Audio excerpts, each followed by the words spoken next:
मैं इंद्रदेव कुमार सरस्वती सेवा केंद्र में आप लोगों का स्वागत है। आज हम गद्यांश का दूसरा पार्ट लेकर के आए हैं 20 दिसंबर 2021 का। देखते हैं प्रश्न क्या कर रहा है। अधोलिखित गद्यांश पठित्वा सप्त प्रश्नानां समीचीनानि उत्तराणि देयानि। अधोलिखित गद्यांश को पढ़कर 7 प्रश्नों का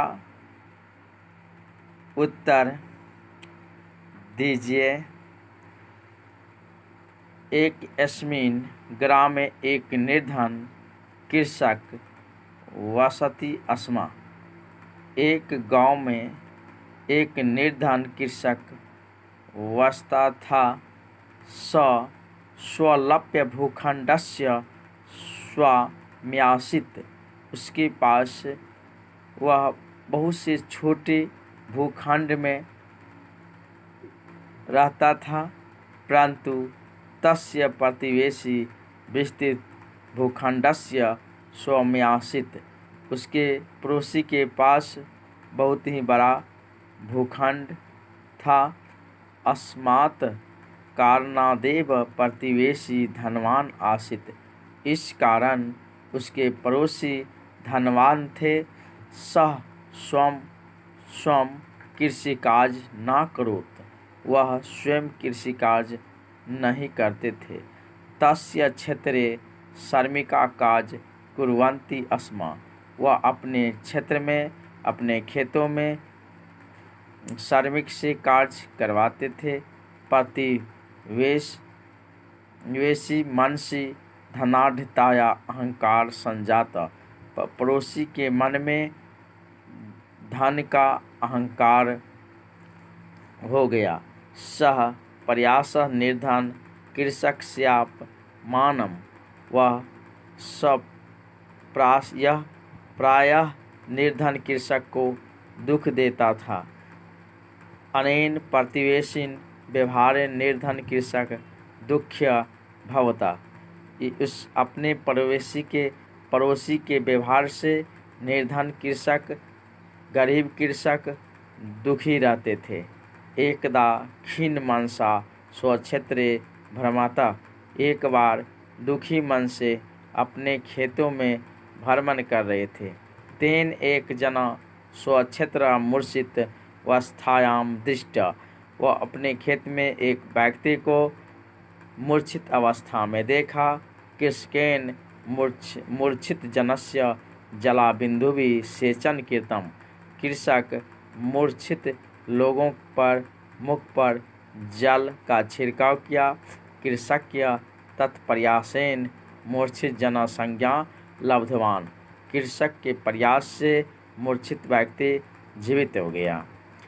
अब प्रश्न पर हम आते हैं। विभिन्न प्रकार के प्रश्न दिए हैं। 8 प्रश्न दिया है।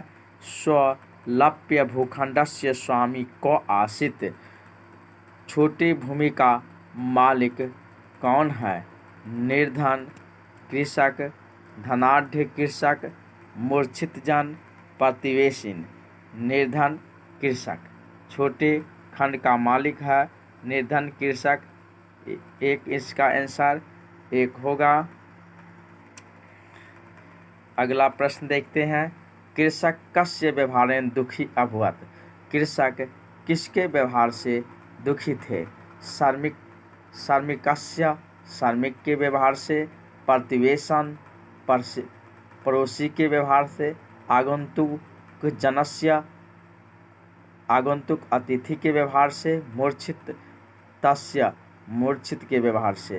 यानी श्रमिकस्य प्रतिवेशिन के व्यवहार से वे दुखी थे। ये दूसरा आंसर इसका होगा।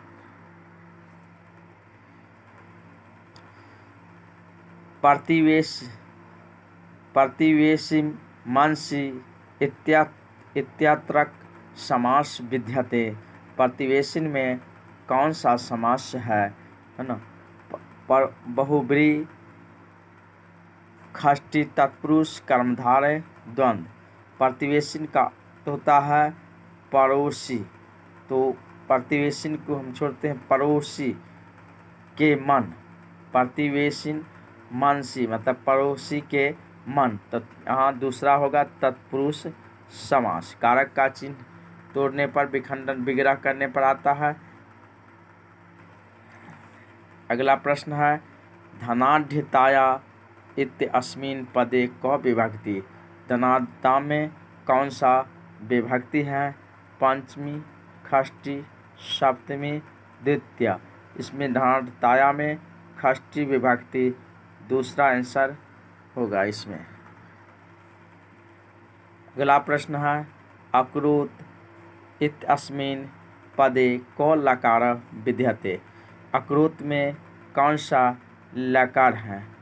लिट लकार, लंग लकार, ढूंढ लकार, लिट लकार, लंग लकार। दूसरा आंसर इसका दूसरा आंसर होगा। अगला प्रश्न हम देखते हैं अनेन इत्यस्मिन् पदे की प्रतिपदिकम। अनेन की जगह कौन सा पद उपस्थित होगा? ईदम, अदस, इयम, अन।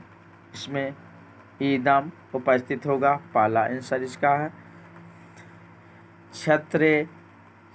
क्षेत्रेश्व भरमत इत्यत्र क संधि विद्यते। क्षेत्रस्व भरमत में कौन सा संधि है? यन, गुण, वृद्धि, हल। यहाँ वृद्धि संधि तीसरा आंसर होगा क्षेत्र स्वभरमत में। अब अगला साइकोलॉजी का पार्ट हम देखते हैं। प्राय एत मन्यते यत्, प्राय एत मन्यते यत्, एत मन्यते प्राय यह माना जाता है। प्राय एत मन्यते यत् मतलब यह माना जाता है। प्रथम भाषा शिक्ष्यते, प्रथम भाषा को सीखते हैं। द्वितीय भाषा अधिगृह्यते, द्वितीय भाषा को ग्रहण करते हैं। दूसरा ऑप्शन है प्रथम भाषा स्वाभाविक रूपेण अधिगम्यते, प्रथम भाषा को स्वाभाविक रूप से अधिकरण करते हैं। द्वितीय भाषा गृह्यते, द्वितीय भाषा को भी अधिग्रहण करते हैं। प्रथम भाषा अधिगृह्यते, प्रथम तीसरा ऑप्शन में प्रथम भाषा अधिगृह्यते, प्रथम भाषा को अधिग्रहण करते हैं। द्वितीय भाषा च शिक्षते, दूसरी भाषा सीखते हैं। प्रथम च द्वितीय च उभय भाषे शिक्षते, प्रथम और दूसरी भाषा को भी सीखते हैं। तो यहाँ पर यानी यह प्राय यह माना जाता है कि प्रथम भाषा हम ग्रहण करते हैं और दूसरी भाषा को हम सीखते हैं। इसका तीसरा आंसर होगा।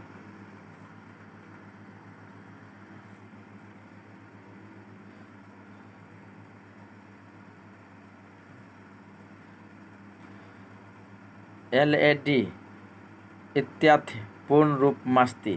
LED का पूर्ण रूप क्या है? Language acquired directly, language acquisition device, language acquisition domain, language acquisition dominance. इसका LAD का अर्थ होता है लैंग्वेज एक्विजिशन डिवाइस, जो एक प्रकार का साधन है, भाषा का सीखने का एक प्रकार का साधन है।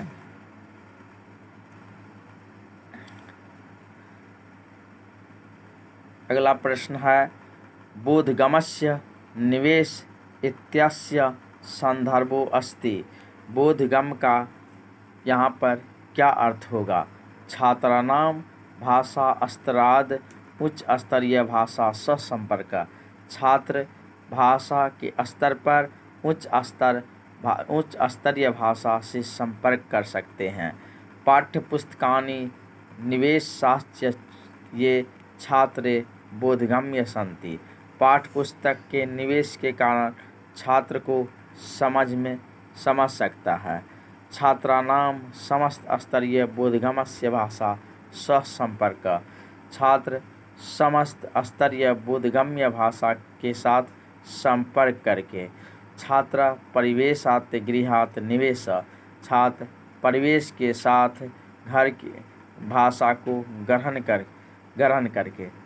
इसका आंसर यहाँ बोधगम्य निवेश इत्यत्य संदर्भ से। बोधगम्य का क्या अर्थ हो सकता है? छात्राणाम समस्त रिया बोधगम्य भाषा सहसंपर्क। तीसरा आंसर इसका होगा।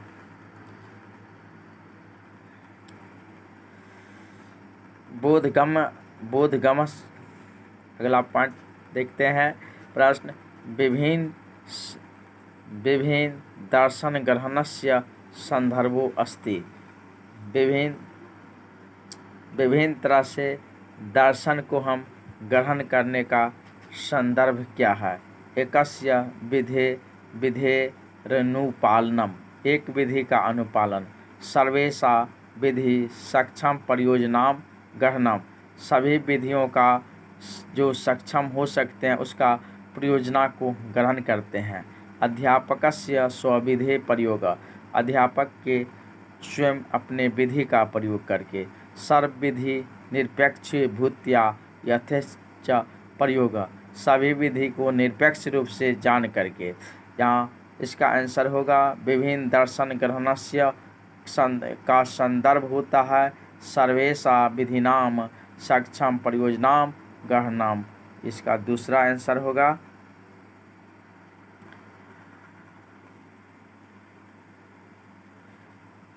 क उपागम एतद् मन्यते यद् भाषा मुख्यरूपेण अर्थ निर्माणस्य साधनम अस्ति। क्या यह माना जाता है कि भाषा का मुख्य अर्थ निर्माण का साधन क्या है? संरचनात्मक शब्दकोशीय उपागम, कृति आधारित भाषा पठनम, व्याकरण अनुपादित। संरचनात्मक ये एक प्रकार का उपागम अर्थ विन्यास साधनम अस्ति। संरचनात्मक शब्दकोशीय व्याकरण अनुवादित संरचनात्मक हो, एक प्रकार का ये संरचनात्मक कृत्य। इसमें कृत्य आधारित टास्क बेस भाषा पठनम, कृत्य यानी ये भाषा मुख्य रूप से अर्थ विन्यास। तो ये कृत्य आधारित भाषा पठनम मतलब क्रिया पर आधारित भाषा को पढ़ना। इसका तीसरा आंसर होगा। क्रिया पर आधारित भाषा को पढ़ना यह अर्थ ग्रहणम का साधन है।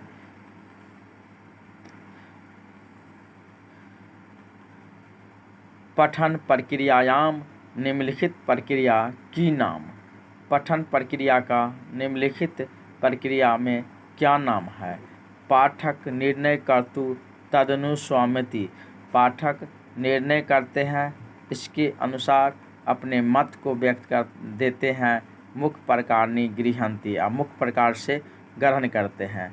पर्यावलोकनम, अल्पावलोकनम, संक्षेपीकरण, बहिर्वेशनम।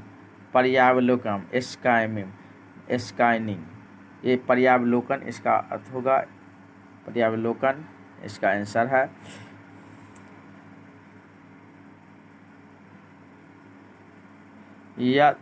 यदि कश्चित् अध्यापक एतादृशानां जनानां यथा ग्राम पंचायतस्य अध्यक्ष सदनाम अध्यापकम गृहपत्नी ग्रामस्य चिकित्सा, यदि कोई अध्यापक यह दृश्य लोग को दिखाते हैं कि कभी ग्राम पंचायत का अध्यक्ष, कभी सदस्य, कभी सदस्य, अध्यापक, कभी गृहपत्नी, ग्राम चिकित्सा, ये इसका क्या अर्थ हो सकता है? नाटकीकरण, संवाद प्रयोग, वार्तालाप क्रीड़ा, भाग ग्रहणम, रोल प्ले इसका अर्थ होगा। रोल भाग ग्रहणम, इसका आंसर रोल प्ले।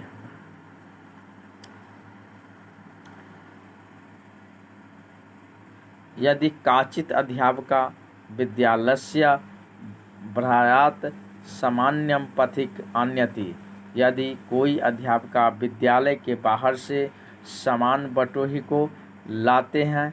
5 मिनट पर्यंत अवलोकयन्तुम, 5 मिनट बैठाने के बाद उसका अवलोकन करते हैं। स्वछात्रा कथम यदा सा युग्मेषु चर्चा करित्वा। इसके बाद स्वयं छात्रा से युग में समूह में रह करके चर्चा करते हैं। पथिक वर्णन प्रस्तुति कथयति, और पथिक के पर वर्णन करते हैं। अत्र पथिक को अस्ति, यहाँ पर पथिक कौन है। भाषा उपकरणम पदार्थ मानव सामग्री, इसका चौथा आंसर होगा, इसका आंसर होगा सामग्री।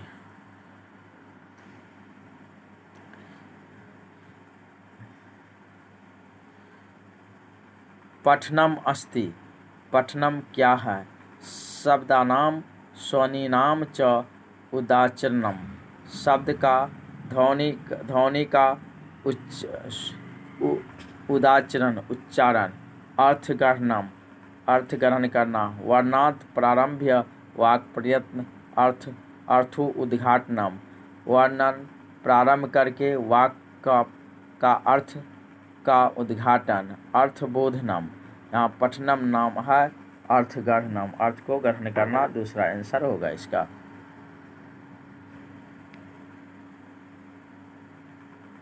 आंग्ल भाषा अस्ति, अंग्रेजी भाषा है। भारतवर्षस्य राजभाषा, भारत के राजभाषा। भारतवर्षस्य सह राजभाषा, भारतवर्ष की सहायक राजभाषा। भारतवर्षस्य स्वकीर्त भाषा, भारतवर्ष में स्वीकृत भाषा। भारतवर्ष से विदेश भाषा, भारत के विदेशी भाषा। यह भारतवर्षस्य सह राज्य भाषा, ये दूसरा इसका आंसर होगा।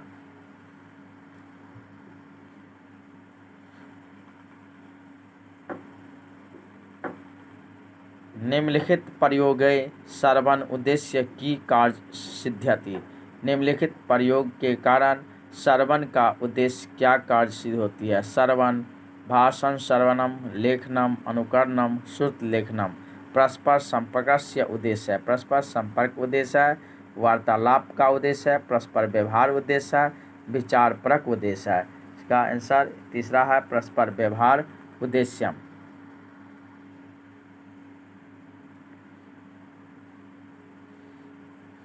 व्याकरणस्य अध्यापन अधिगम संदर्भे की कथम सत्यम, व्याकरण के अध्यापन में अधिगम के संदर्भ में कौन सा कथन सत्य है।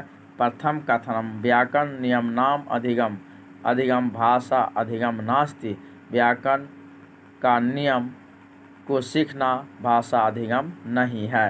द्वितीय कथनम व्याकरण बहुनी प्रकारणी न पठनीयानि, सह तानि छात्रस्य मस्तिष्के वर्तते केवलं तेषा प्रेरणम। तृतीय कथनम प्रथम भाषा व्याकरण, द्वितीय भाषा व्याकरणम व्यवधान करोति। यहाँ कहा है कि व्याकरण अध्यापन में अधिगम के संदर्भ में क्या सत्य है। तो प्रथम कथनम व्याकरणस्य नियमनाम अधिगम, व्याकरण नियम सीखना भाषा अधिगम अस्ति, भाषा अधिगम नास्ति, व्याकरण नियम सीखना भाषा अधिगम नहीं है। ये कथन प्रथम कथन सही है। द्वितीय कथन व्याकरण बहुनी प्रकारणी न पठनीयानि, व्याकरण बहुत प्रकार से नहीं पढ़ सकते हैं, सही बात है। यदि तानि छात्र से मस्तिष्के वर्तन्ते केवलम तेषां प्रेरणम, वह केवल प्रेरणा देते हैं, दूसरा भी सही है। तृतीय कथनम प्रथम भाषा व्याकरण, द्वितीय भाषा व्याकरणे व्यवधान करोति, प्रथम भाषा द्वितीय भाषा में को समझने में व्याकरण बाधा पहुंचाती है। ये तीसरा जो कथन है वो गलत है, पहला दूसरा सही है। तो प्रथम द्वितीय कथनम च सत्यते, प्रथम तृतीय कथनम च सत्य, तृतीय कथनम च सत्यम, तृतीय द्वितीय तृतीय कथनम च सत्यते, प्रथम द्वितीय कथनम च सत्यते। ये पहला इसका आंसर होगा कि प्रथम और दूसरा कथन सत्य है।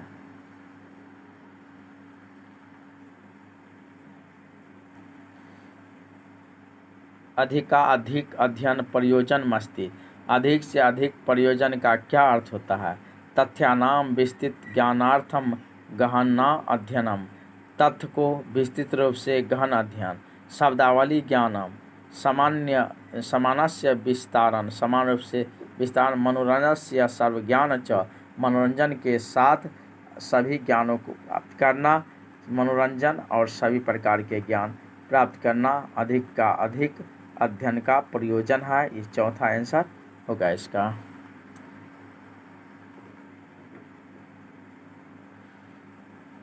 भाषा संदर्भे सामूहिक परियोजना कार्यम अस्ति। भाषा के संदर्भ में सामूहिक परियोजना कार्य है। पाठ्यक्रमागत भाषा अधिगमस्य विधि अस्ति। पाठ को कर्मागत रूप से भाषा का अधिगम विधि है। शब्दावली ज्ञानाय विधि अस्ति। शब्दावली के ज्ञान की विधि है। संपूर्ण कक्षायार्थ परिविधि अस्ति। संपूर्ण कक्षा की परिविधि है। वैयक्तिक कार्यार्थ परिविधि अस्ति। वैयक्तिक कार्य की परिविधि है। पाठ कर्मागत भाषा अधिगम से विधि अस्ति। पाठ को कर्मागत संपूर्ण कक्षार्थ परिविधि अस्ति, यानी पाठ कर्मागत भाषा अधिगम अस्ति, मतलब भाषा संदर्भ में सामूहिक परियोजना है। पाठ कर्मागत रूप से भाषा का अधिगम अस्ति। पहला आंसर इसका होगा।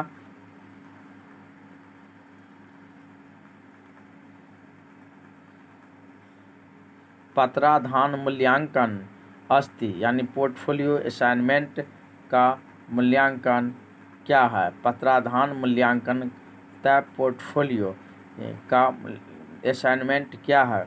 अध्यापकेन अधिगमस्य उदाहरणां कालांतरेषु संग्रहण छात्रस्य मूल्यांकनार्थं प्रयोगश्च। अध्यापक के द्वारा अधिगमस्य उदाहरण के द्वारा कालांतर समय में संग्रह किया हुआ छात्रस्य मूल्यांकन उपयोगश्च। छात्रा कार्यकलापान् विलेखं निर्माण तस्य पदक्रम निर्धारणम उपयोग। छात्र को क्रियाकलाप का निर्माण के बाद पद कर्म निर्धारण का उपयोग। प्रत्येक छात्र पुस्तिका निर्माणम तत्र परीक्षा शंकानाम लेखनम। प्रत्येक छात्र की पुस्तिका निर्माण में परीक्षा का आकलन और लेखन। छात्रस्य प्रगति विवरण यत्र तस्य लब्धि नाम पद क्रस्य च वर्णते। ये पहला आंसर है। अध्यापकेन अधिगमस्य उदाहरणा कालांतरे संग्रह छात्रस्य मूल्यांकन उपयोगश्च, यानी छात्र जो भी अध्ययन किया है समय समय पर उसका संग्रह करके रखा है मूल्यांकन के लिए, उसे हम पोर्टफोलियो के नाम से जानते हैं। पहला आंसर। और इसी के साथ हमारा क्लास यहीं एंड हो रहा है। दूसरा प्रीवियस लेकर के हम अगले क्लास में उपस्थित होंगे। यदि हमारा वीडियो अच्छा लगता है तो आप लोग सब्सक्राइब कीजिए, लाइक कीजिए और शेयर करें। धन्यवाद।